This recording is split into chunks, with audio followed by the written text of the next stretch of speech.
Endymion, a poetic romance. A thing of beauty is a joy forever. Its loveliness increases, it will never pass into nothingness, but still will keep a bower quiet for us and a sleep full of sweet dreams and health and quiet breathing. Therefore on every morrow are we weaving a flowery band to bind us to the earth, spite of despondence, of the inhuman dearth, of noble natures, of the gloomy days, of all the unhealthy, darkened ways. Made for our searching, yes, in spite of it all, some shape of beauty moves away the pall from our dark spirits, such the sun, the moon, trees old and young sprouting a shady boon. For simple sheep and such are daffodils, with green world they live in clear rills, that for themselves a cooling convert make against the hot season the mid-forest break. Rich with a sprinkling of fair musk rose blooms, and such too is the grandeur of the dunes we have imagined for the mighty dead. All lovely tales that we have heard or read, an endless fountain of immortal drink, pouring unto us from the heaven's brink. Nor do we merely feel these essences for one short hour, no, even as the trees that whisper around the temple become soon dear as the temple's self, so does the moon.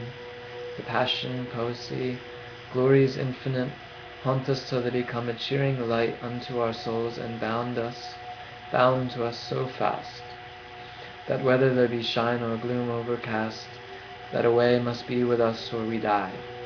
Therefore 'tis with full happiness that I will trace the story of Endymion. The very music of the name has gone into my being, and each pleasant scene is growing fresh before me as the green of our own valley. So I will begin, now while I cannot hear the city's din, now while the early budders are just new and run in mazes of the youngest hue about old forests, while the willow trails its delicate amber, and the dairy pails bring home increase of milk, and as the year grows lush in juicy stalks, I'll smoothly steer my little boat for many quiet hours, with streams that deepen freshly into bowers. Many a verse I hope to write before the daisies, vermel-rimmed and white, hide in deep herbage, and ere yet the bees hum about the glows of clover and sweet peas, I must be the middle of my story. Skipping. Leading the way, young damsels danced along, bearing the burden of a shepherd's song, each having a white wicker overbrimmed with April's tender younglings next well trimmed.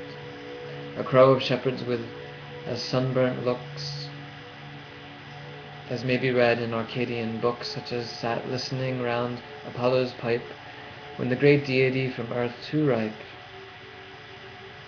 let his divinity overflow, die in music through the vales of Thessaly. Some idle trailed their sheep hooks on the ground, and some kept up a shrilly mellow sound. With ebon-tipped flutes close after these, now coming from beneath the forest trees, a venerable priest full soberly begirt with ministering looks, always his eye steadfast upon the matted turf he kept, and after him his sacred vestments swept. From his right hand there swung a vase, milk white, of mingled wine, outsparkling generous light, and in his left he held a basket full of all sweet herbs that searching eyes could call wild thyme and valley lilies still.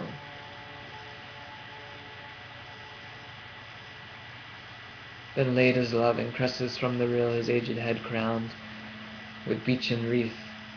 It seemed like a pole of ivy in the teeth. And he didn't.